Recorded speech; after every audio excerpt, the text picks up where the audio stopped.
Hola amigos, hoy vamos a aprender cómo realizar una masa conductora.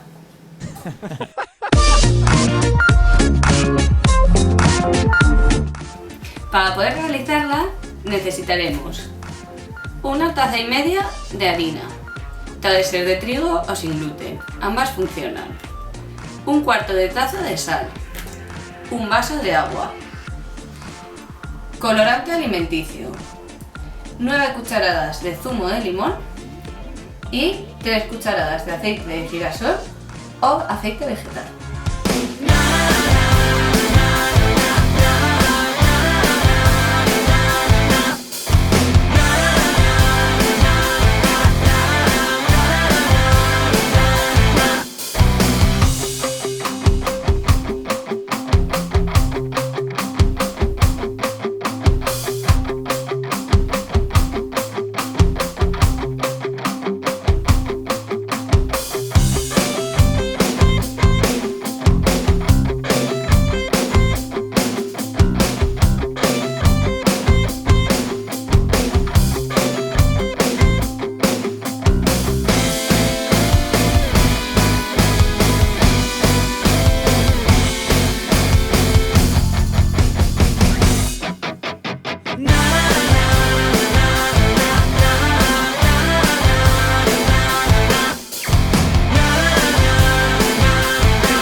Una vez tenemos toda la mezcla hecha, vamos a pasar a cocinarla para que se quede compacta y sólida como la que tenemos aquí.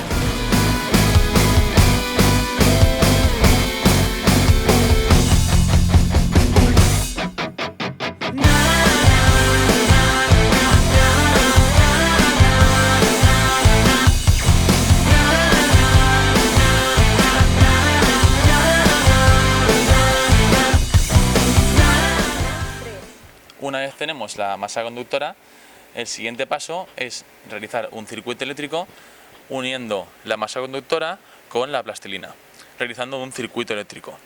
Para ello, tan solo es necesario unir los bornes de la bombilla LED a la masa conductora. Consejo: si hacemos un circuito demasiado grande, es necesario utilizar una pila de un voltaje mayor para que el circuito funcione correctamente. Un saludo, niños. Esto es ciencia.